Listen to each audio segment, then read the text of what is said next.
Jemaat yang diberkati Tuhan, Shalom, selamat pagi, salam sehat. Selamat memasuki Minggu Pemulihan Tuhan Yesus.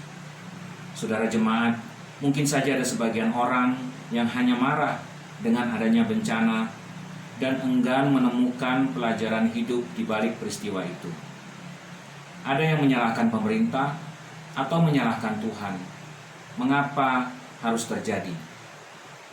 Sebagai pengikut Kristus, kita semua berusaha memahami apakah makna bencana. Kita sedang menghadapi bencana nasional bahkan dunia, yakni pandemi COVID-19. Kita akan menemukan beberapa makna mendalam. Kita akan beribadah, memuji Tuhan, dan membesarkan nama Tuhan yang tetap memelihara dan memberikan sukacita di balik adanya bencana atau petaka kehidupan, dengan menggunakan tata ibadah minggu bersahaja. Minggu pagi ini kita akan dilayani oleh Bapak Pendeta Suharto Harjowinoto MSI. Beliau adalah Ketua Majelis Jemaat GPIB Bojonggede.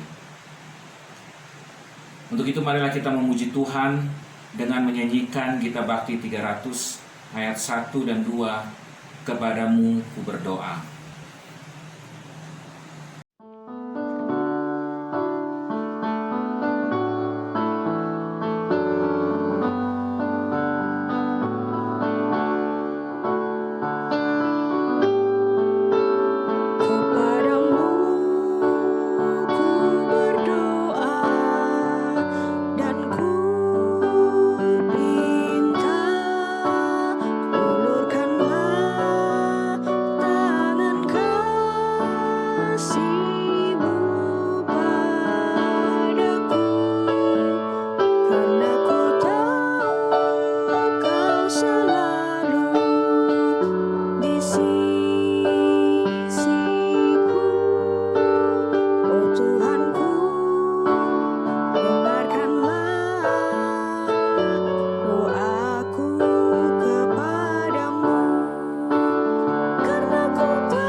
Saudara-saudara jemaat, marilah kita berdoa. Tuhan Yesus, kami tidak takut menjalani kehidupan apapun yang terjadi. Kami begitu berharga. sehingga Engkau menyelamatkan. Itulah kedalaman iman kami. Dengan bencana atau peristiwa duka yang kami alami, membuat kami merenungkan diri di hadapan-Mu, merendahkan hati, dan mau belajar memaknai berbagai peristiwa hidup. Kami sadar akan kelemahan dan bergumul mengatasinya bersama-Mu, namun kami sering egois dan justru menyalahkan pihak lain, bahkan meragukan kuasa-Mu. Kesombongan iman juga sering kami tunjukkan, mencobai Tuhan dengan cara memaksa Tuhan untuk mengakhiri bencana itu tanpa memohon makna peristiwa itu dan rencana Tuhan bagi kami. Karena itu, ampunilah dosa dan kesalahan kami, barulah cara berpikir dan beriman kami, sehingga mau terus belajar dan rendah hati. Dengan tuntunan-Mu sampai sekarang ini, kami merasakan berkat dan menemukan pemaknaan berbagai peristiwa hidup dan bencana. Kami hendak beribadah dan memuji-Mu, Allah yang berkuasa atas segalanya. Kami menyerahkan jalannya ibadah ini dari awal hingga akhirnya dalam nama Bapa, Anak, dan Roh Kudus. Amin. Marilah kita memuji Tuhan dengan menyanyikan Kidung Jemaat 28, bait 1 dan 3, Ya Yesus tolonglah.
By your stripes I am healed, with one touch I am made whole. You have spoken, and I know that it is so.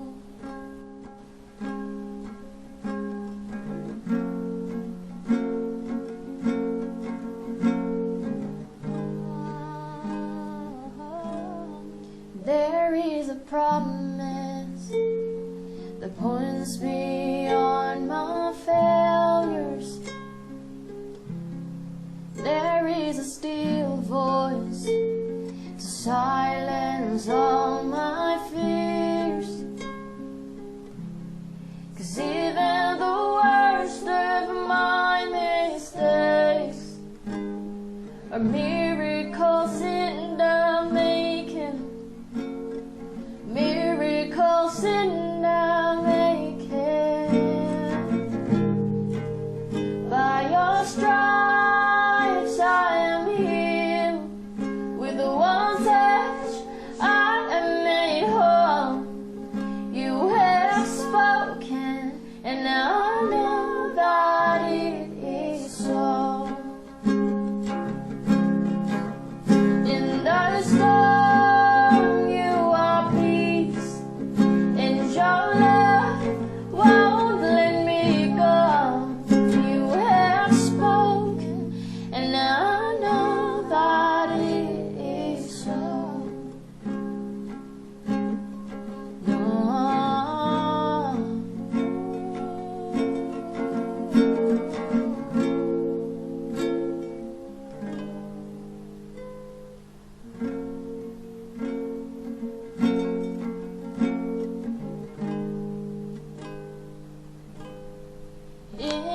every season. Your purpose is unchanging. In every moment, you're working for my good. Jesus, the road that never fails. Your kingdom will not be shaken. Your kingdom will not be shaken. By your stripes I am healed. With one touch I am made whole. You have spoken, and now I know that it is so. In the storm you are peace, and your love won't let me go. You have spoken, and now I know that it is so.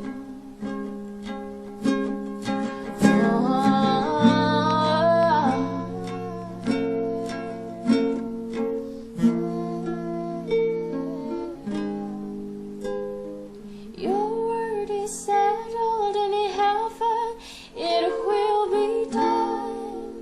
Father, let it be done.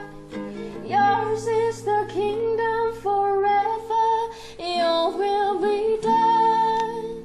Oh, let it be done. Your word is settled in heaven, it will be done. Father, let it be done. Yours is the kingdom forever, your will be done. Oh, let it be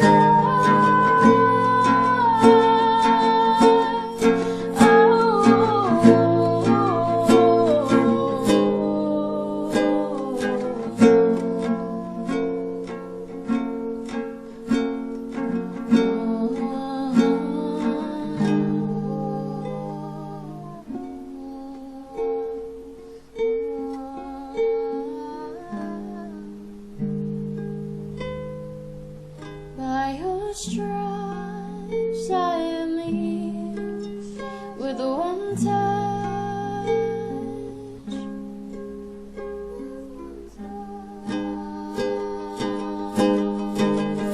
In the storm you are peace, and your love won't let me go.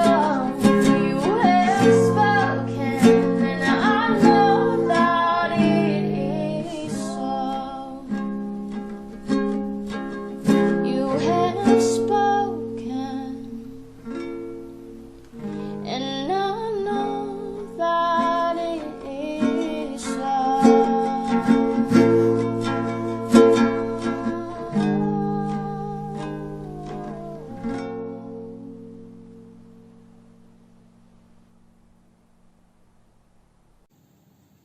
Saudara-saudara jemaat kekasih Tuhan, mari kita berdoa untuk pembacaan dan pemberitaan firman Tuhan.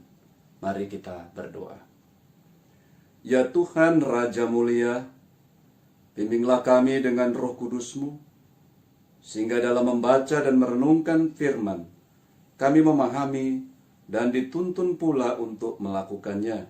Sebab firman-Mu, kami adalah pelaku firman. Berfirmanlah kepada kami, Tuhan, sebab kami sedia mendengarkannya. Amin. Jemaat, marilah kita mendengarkan firman Tuhan yang diambil dari Yoel pasal 1 ayat 1 sampai 12 yang mengatakan, firman Tuhan yang datang kepada Yoel bin Petuel, tulah belalang sebagai hukuman Tuhan. Dengarlah ini, hai para tua-tua, pasanglah telinga, hai seluruh penduduk negeri.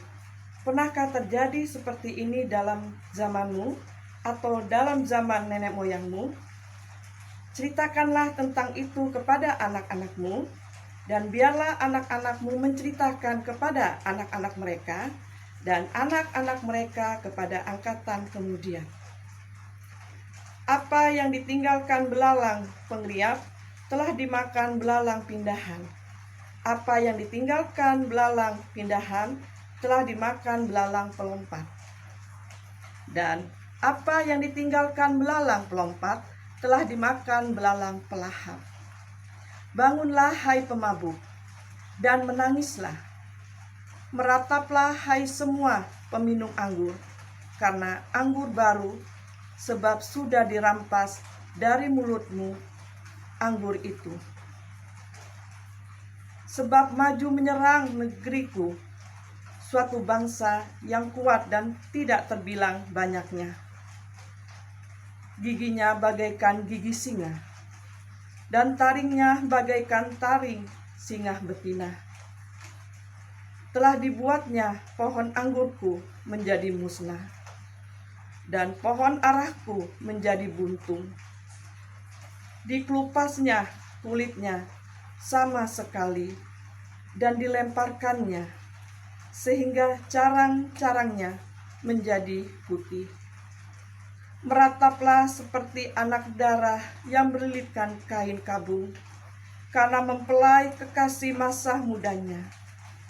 Korban sajian dan korban curahan sudah lenyap dari rumah Tuhan.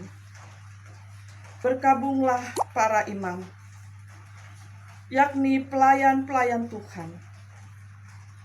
Ladang sudah musnah, tanah berkabung, sebab gandum sudah musnah. Buah anggur sudah kering, minyak sudah menipis. Para petani menjadi malu. Tukang-tukang kebun anggur meratap karena gandum dan karena jelai. Sebab sudah musnah panen ladang. Pohon anggur sudah kering, dan pohon ara sudah merana. Pohon delima, juga pohon korma, dan pohon apel. Segala pohon di padang sudah mengering, sungguh kegirangan melayu dari antara anak-anak manusia. Demikianlah firman Tuhan, terpujilah Kristus, haleluya.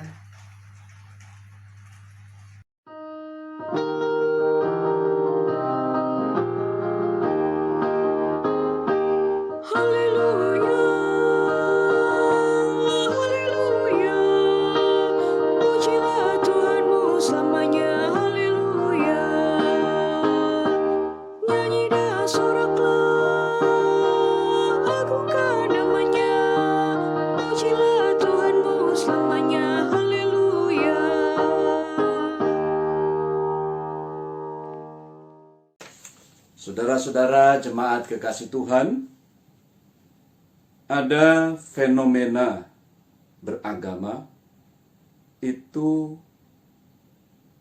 mengarah ke masalah sosial, moral kemasyarakatan.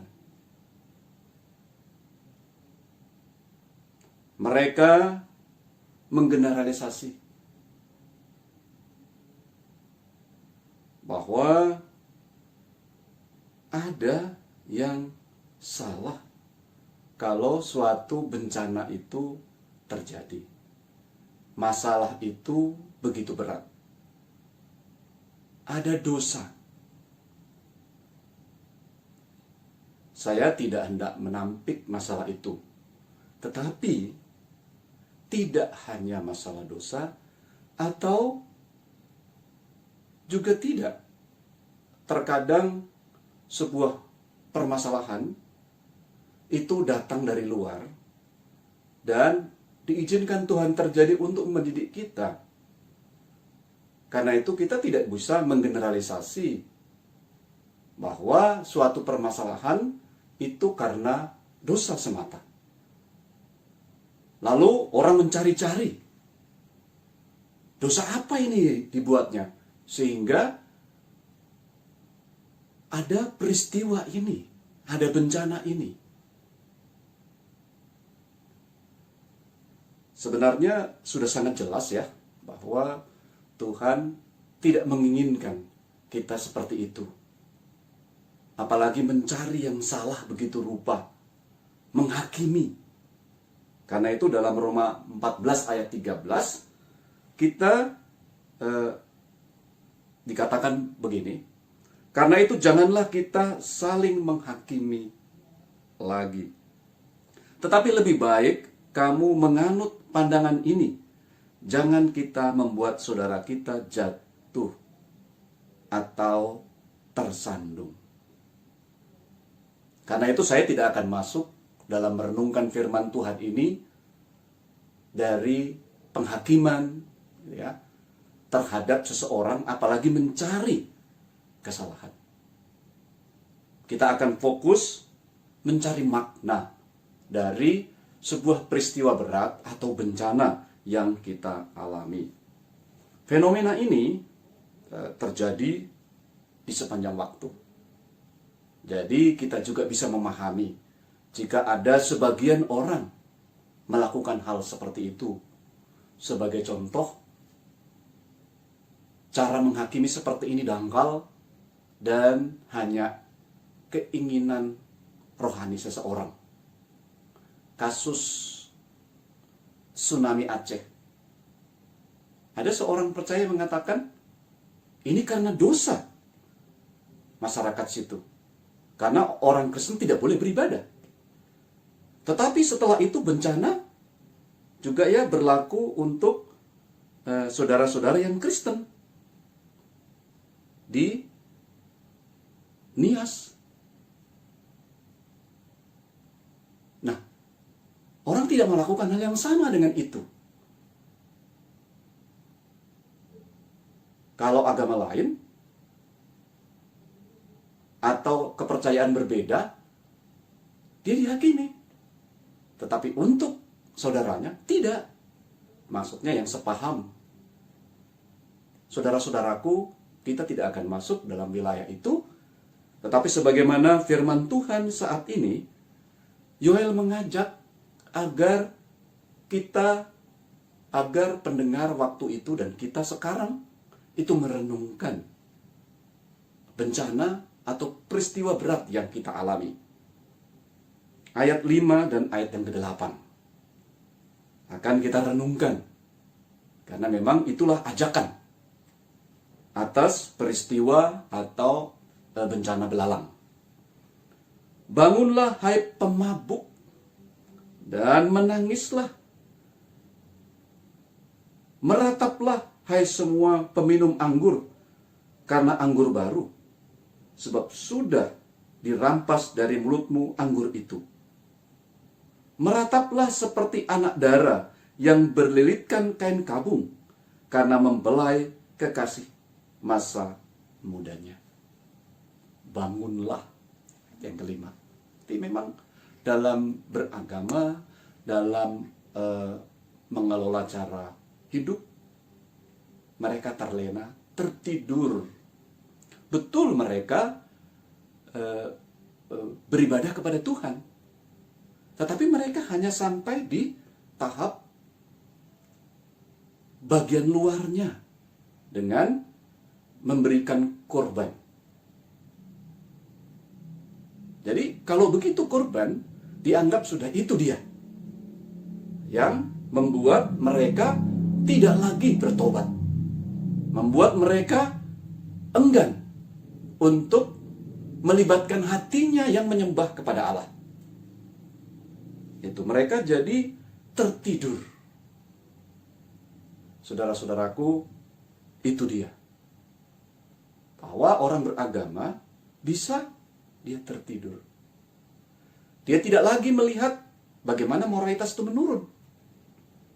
Kata mabuk gitu ya. Kata mabuk itu menunjukkan bahwa mereka itu terlena atau tidak sadarkan diri atas berbagai permasalahan.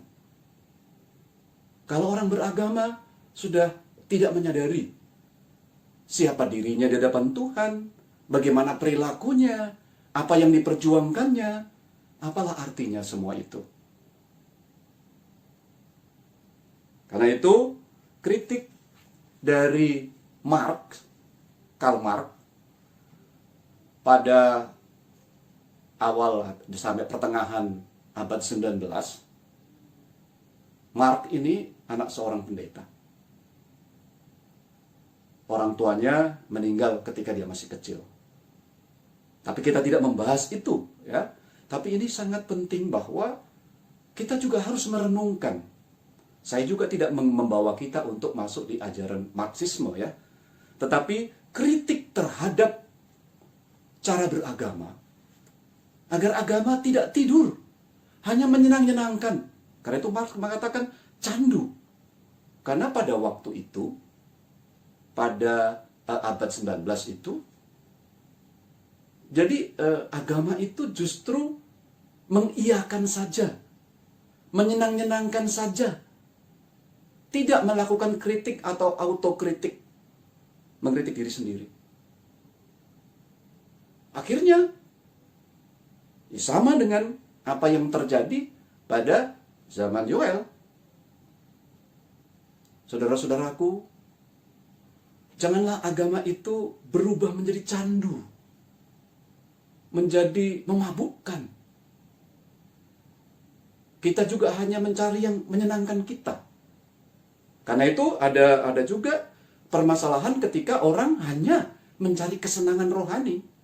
Itu yang selalu saya ingin mengajak jemaat dan kita semua untuk merenungkan.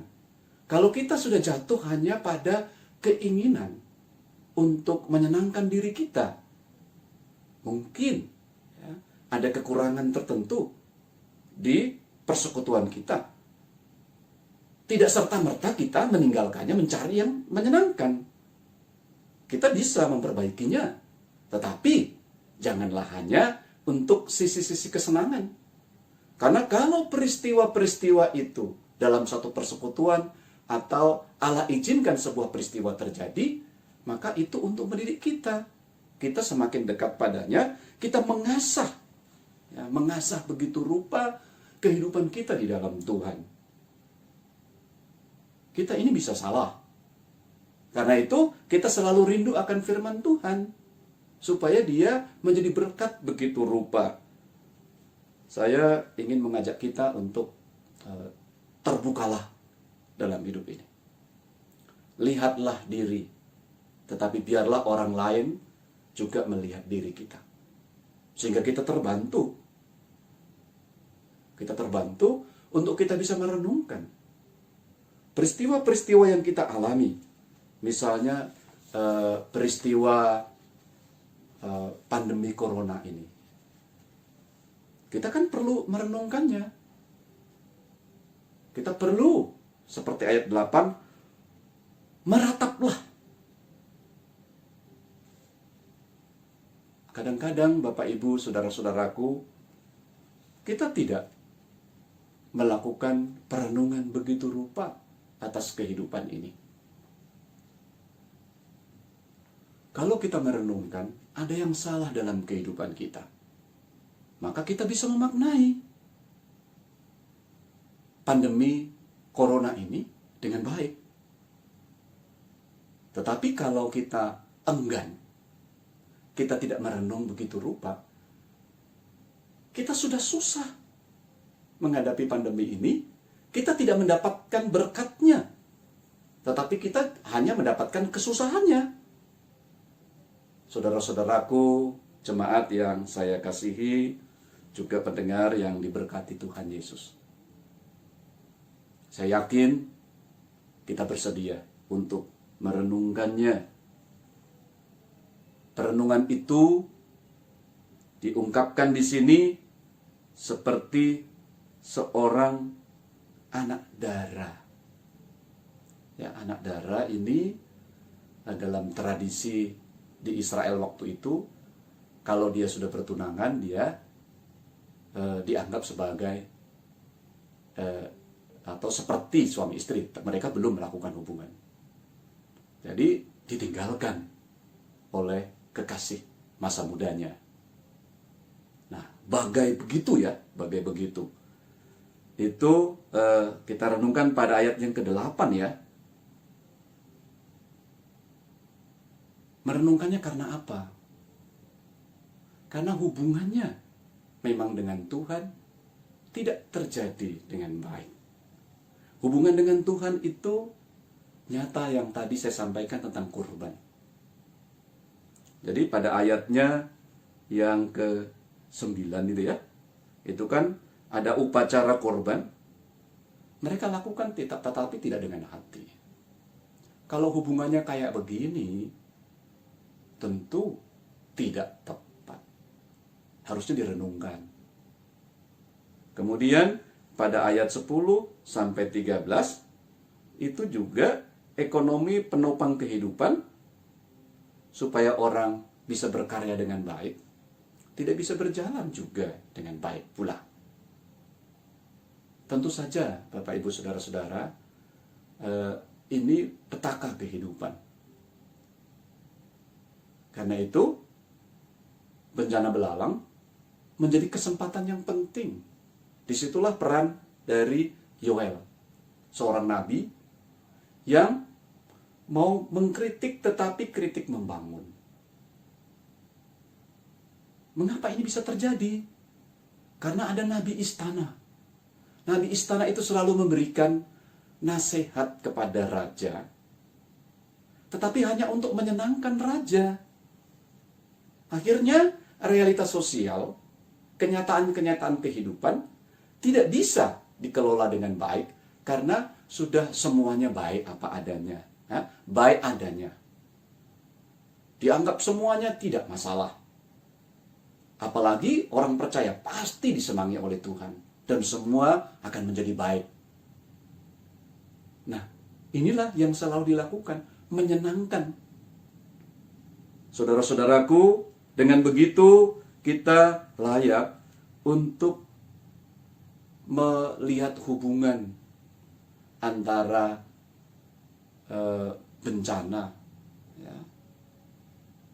ini dengan kemuliaan Tuhan. Saya mengajak kita merenungkan bahwa dalam berbagai peristiwa yang berat atau bencana, temukanlah bahwa Tuhan layak dimuliakan. Kadang-kadang memang diri kita yang dimuliakan. Kita merenungkan sungguh-sungguh. Kalau Tuhan Yesus naik ke surga, Dia Raja kita. Raja bagi kehidupan kita sekarang. Jadi, dengan begitu, seharusnya lah kita dapat menghayati ini. Kalau ada bencana, ada masalah yang berat, kita mesti mencari dan semakin bertemu dengan Tuhan.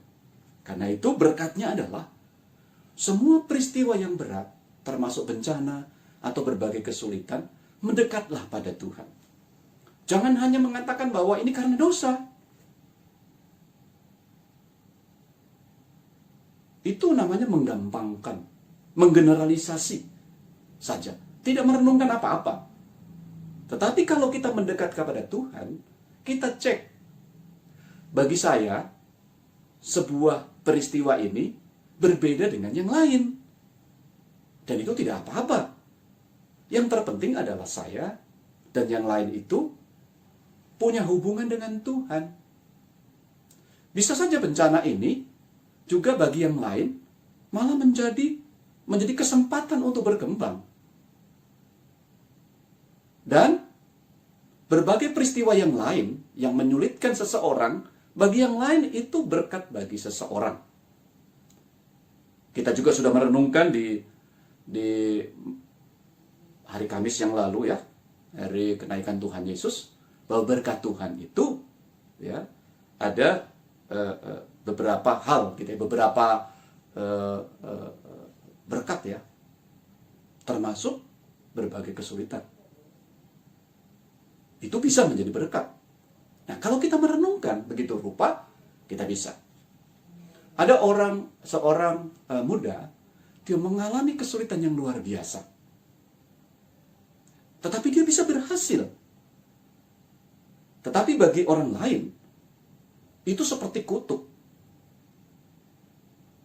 Tetapi ada juga orang yang sangat menyenangkan. Hidupnya cukup bahkan berkelebihan. Tetapi itu justru yang menyengsarakan dia. Akhirnya membuat dia terlena dan dia jatuh. berbeda tiap orang. Karena itu ketika peristiwa atau bencana atau apa yang sukar yang kita alami, jangan kita buru-buru ya untuk menghakimi atau menggeneralisir bahwa itu karena dosa. Nah, fenomena itu kita harus atasi. Saudara-saudaraku yang diberkati Tuhan, mari kita juga merenungkan bahwa untuk mendekat kepada Tuhan itu memang butuh kemauan saudara.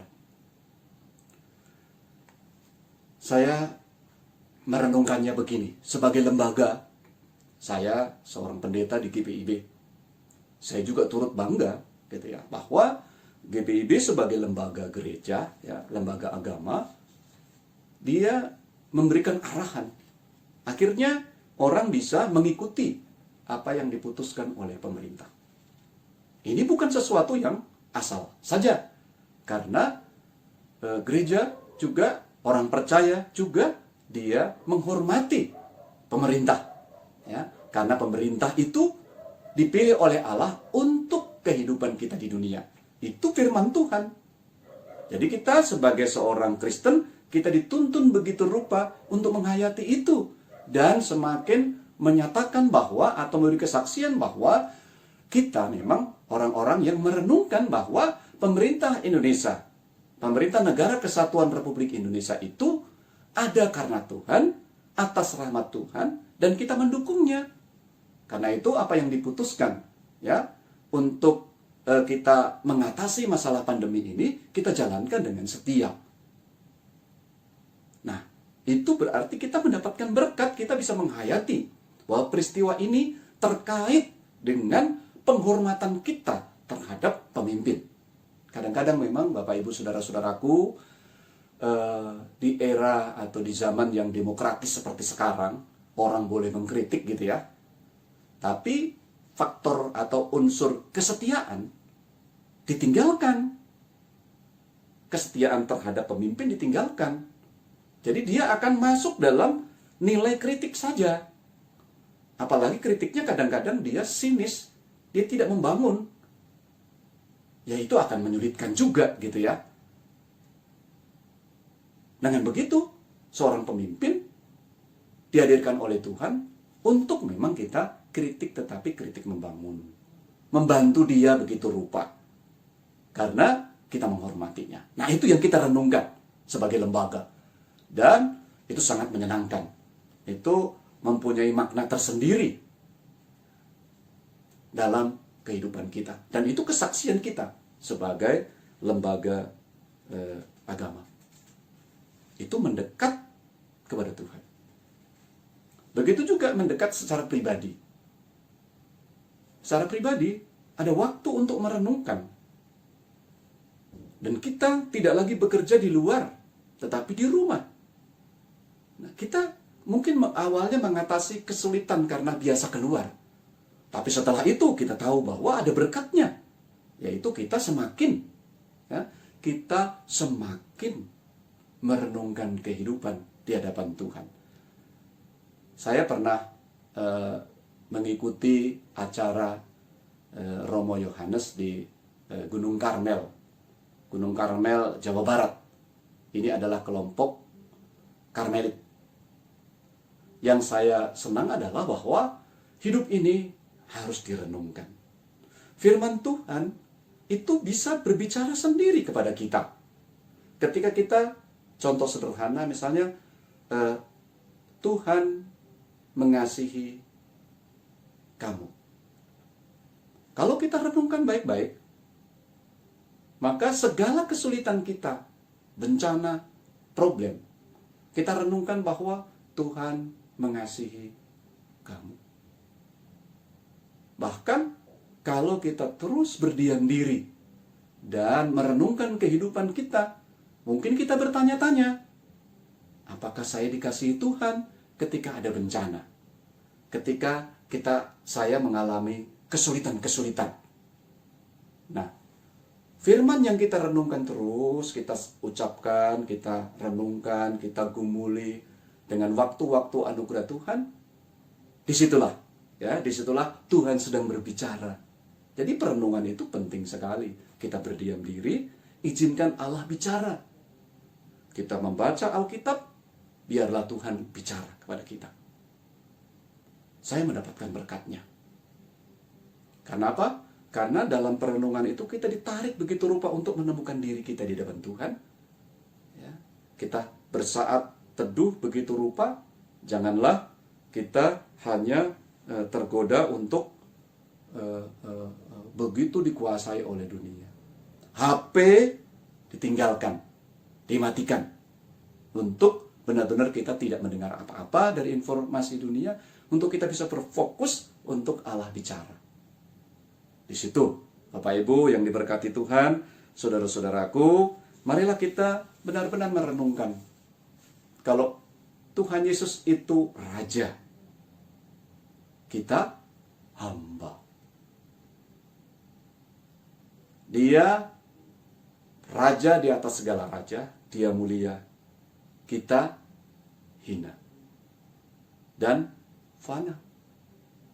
Tetapi di dalam Dia, Sang Raja ini, kita mendapatkan berkatnya karena kita adalah murid, sahabat. Dengan catatan, menjadi sahabat Tuhan adalah menjalankan firman-Nya yang membawa keselamatan bagi diri dan orang lain. Jadi sahabatku adalah yang melakukan firman. Firman penyelamatan. Bapak Ibu yang diberkati Tuhan, saudara-saudaraku, ada godaan. Bisa saja kita tidak mendekat kepada Tuhan. Walaupun kita mengatakan Dia Raja, Dia mulia, kita dekat kepada yang lain. Karena itu saya mengajak kita, mari kita mendekat kepada Tuhan. Jadi berbagai peristiwa kehidupan, kita mendekat kepada Tuhan. Jadi kalau menghayati berbagai peristiwa tanpa dekat kepada Tuhan, tentu tidak mendapatkan berkatnya yang banyak. Bisa saja kita justru membenci Tuhan, kenapa peristiwa ini terjadi? Bukannya merenungkan, saya fana, dan karena Tuhan saya bisa memahami, dan akan membangun kehidupan yang baru. Kehidupan dibalik atau setelah adanya pandemi atau bencana.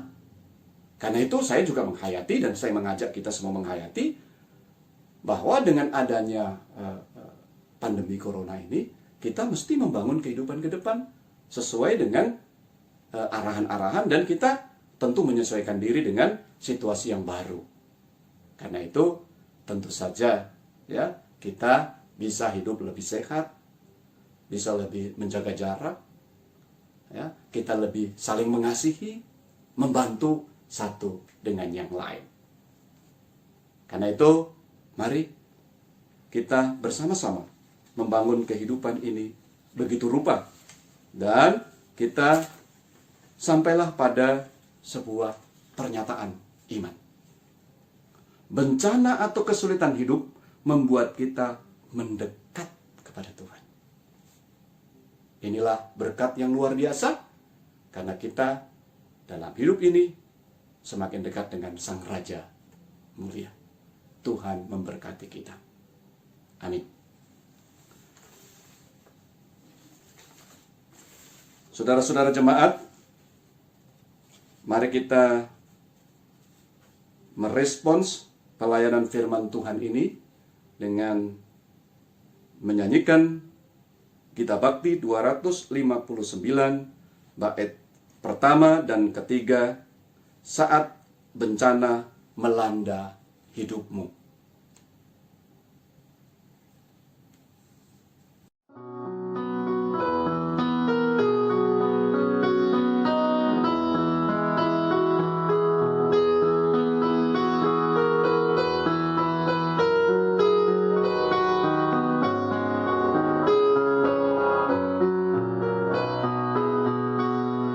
Saat bencana melanda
Jemaat yang diberkati Tuhan, marilah kita mengucap syukur dengan memberi persembahan.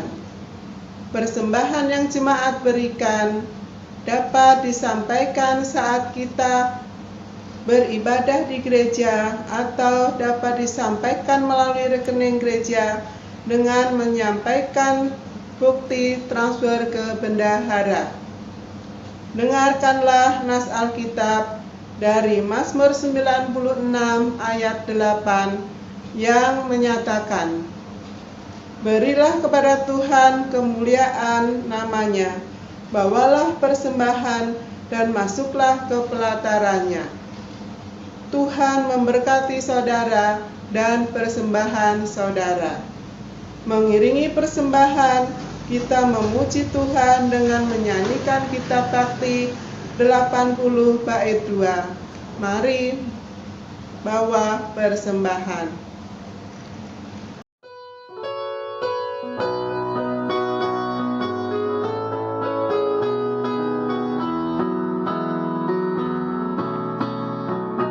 Jangan takut dan khawatir, Tuhan menjagamu. Kau tak akan kekurangan di dalam hidupmu. Apapun yang kau butuhkan diberikan Tuhanmu. Mari mengucap syukur, muliakan Tuhanmu. Pujilah namanya, bawalah persembahanmu dengan sukacita padanya. Muliakan Tuhanmu, pujilah namanya, bawalah persembahanmu dengan sukacita padanya.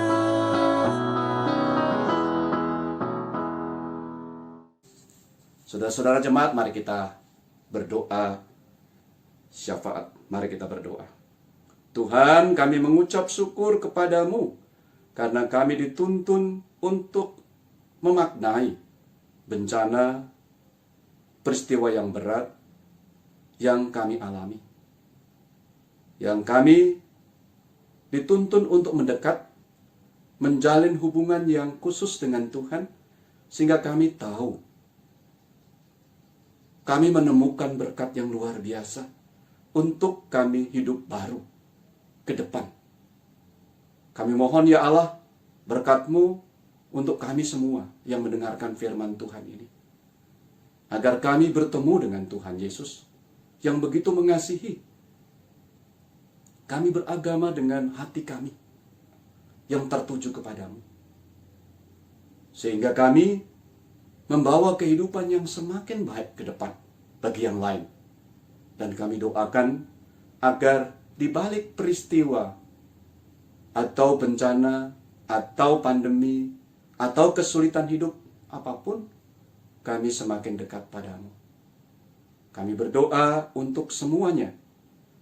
Apapun yang kami alami, biarlah berhadapan, bertemu, bersedia dikasihi oleh Tuhan, dibimbing oleh Tuhan, dan semakin berbahagia. Doa kami untuk para pelayan diberkati Tuhan. Doa kami untuk yang melayani pada hari ini.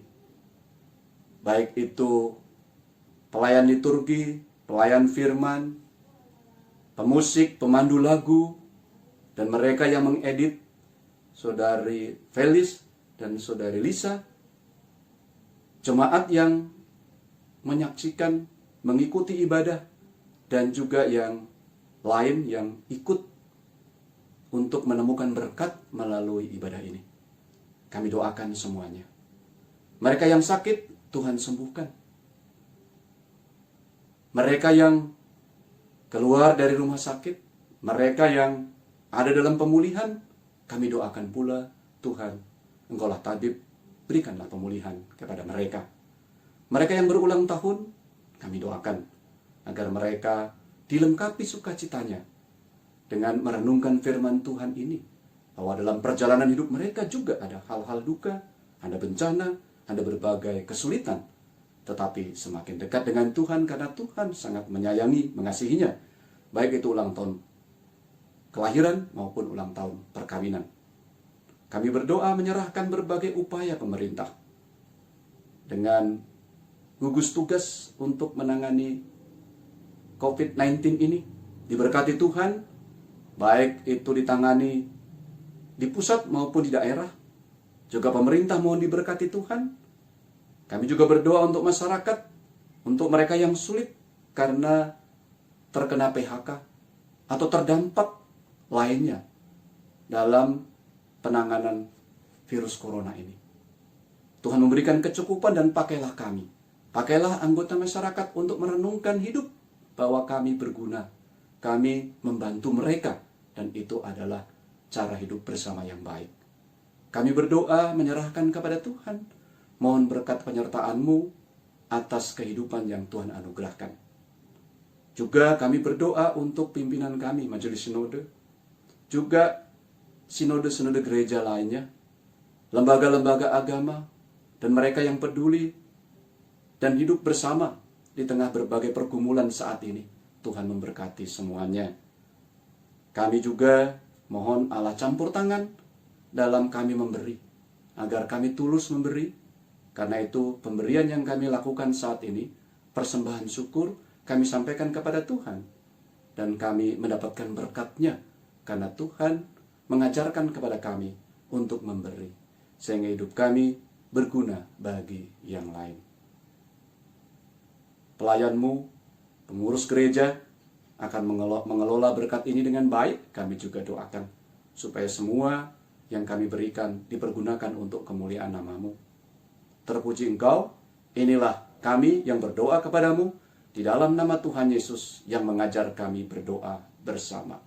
Bapa kami yang di sorga, dikuduskanlah namamu, datanglah kerajaan-Mu, jadilah kehendak-Mu di bumi seperti di sorga. Berikanlah kami pada hari ini makanan kami yang secukupnya, dan ampunilah kami akan kesalahan kami, seperti kami juga mengampuni orang yang bersalah kepada kami. Dan janganlah membawa kami ke dalam pencobaan, tetapi lepaskanlah kami daripada yang jahat.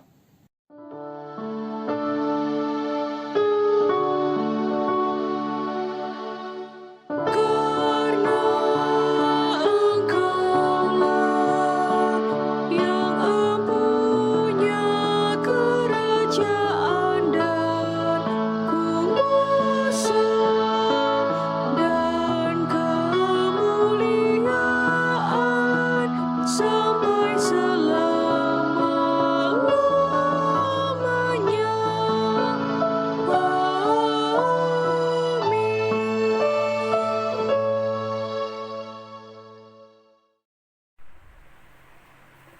Jemaat yang dikasihi Tuhan, mohon perhatian untuk Warta Jemaat Minggu 24 Mei 2020. 1. Majelis Jemaat GBIB Bojonggede mengucapkan terima kasih kepada jemaat yang telah berbagi kasih melalui kegiatan peduli kasih kepada sesama, baik berupa sembako maupun dana yang telah didistribusikan oleh tim Diakonia pada hari Selasa 19 Mei 2020. Semoga pemberian kasih kita menjadi berkat bagi sesama dan kemuliaan bagi Tuhan Yesus. Terima kasih juga kepada tim Diakonia yang sudah berjerih lelah untuk melaksanakan kegiatan ini dengan baik. 2. Ibadah keluarga pada hari Rabu 27 Mei dapat diikuti melalui YouTube yang mana tautannya akan dibagikan melalui WA Group sektor masing-masing. 3. Ibadah GP hari Sabtu tanggal 30 Mei 2020 pukul 19.30 secara online menggunakan program Google Duo. 4. Ibadah PT akan dilaksanakan pada hari Minggu 1 Juni 2020 secara online dimulai pukul 11 menggunakan program Google Hangout. 5. Kelas katekisasi. Telah dibuka pendaftaran calon katekisasi baru tahun 2020-2021. Pendaftaran dimulai tanggal 11 Mei sampai dengan 26 Mei 2020. Bagi jemaat yang ingin mengikuti kelas katekisasi dapat mendaftar melalui koordinator sektor masing-masing dengan mengisi formulir katekisasi yang dilengkapi fotokopi surat baptis dan pas foto 3x4 2 lembar. 6. Majelis Jemaat GPIB Bojonggede mengucapkan selamat menyongsong hari ulang tahun kepada Bapak, Ibu, anak, saudara-saudari yang berulang tahun pada tanggal 24 Mei sampai dengan 30 Mei 2020. Yang berulang tahun tanggal 24 Mei 2020. 1. Saudari Meskelin YS, Sektor 1. 2. Ibu Bemawati Saragi, Sektor 1. 3. Bapak Yohanes Sriwahono, Sektor 2. 4. Anak Olivia Putri Kristianto, Sektor 3. Yang berulang tahun tanggal 25 Mei 2020. 1. Saudari Arnelda Tatiana Yohana, Sektor 1. 2. Ibu Riyama Simanjuntak Butar-Butar, Sektor 3. Yang berulang tahun pada tanggal 27 Mei 2020. 1. Saudari Priska, Sektor 2. 2. Bapak Lambok Silitonga, Sektor 2. Yang berulang tahun tanggal 29 Mei 2020. 1. Saudara Dimas Ariwibowo, Sektor 1. 2. Anak Aurelia Aileen Hetaloli Simanjuntak, Sektor 3. Yang berulang tahun tanggal 30 Mei 2020. Saudari Dewita Amara Tobing, Sektor 2. Kiranya Bapak Ibu, saudara-saudari semakin diberkati Allah dan senantiasa menjadi berkat. Jika ada jemaat yang belum tertera tanggal ulang tahunnya, kami mohon maaf dan mohon menghubungi majelis yang bertugas. Terima kasih atas perhatian jemaat sekalian. Selamat berkarya di minggu yang baru. Salam sehat.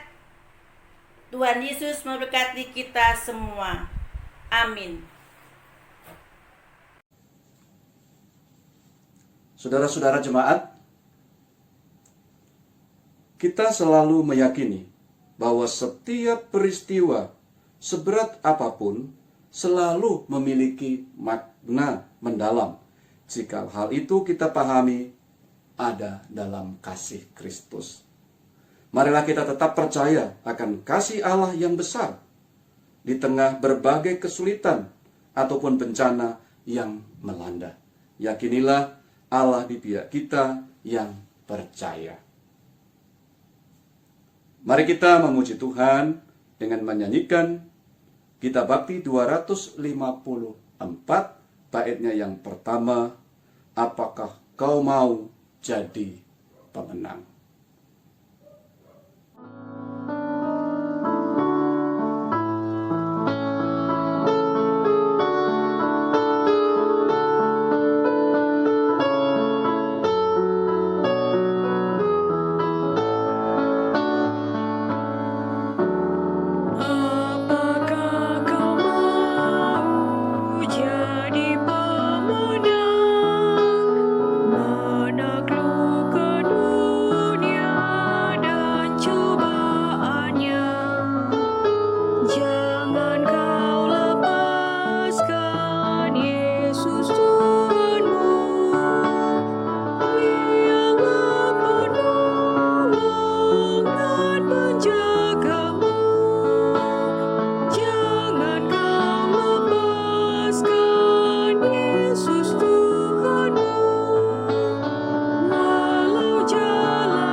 Kini, angkatlah hati kepadanya.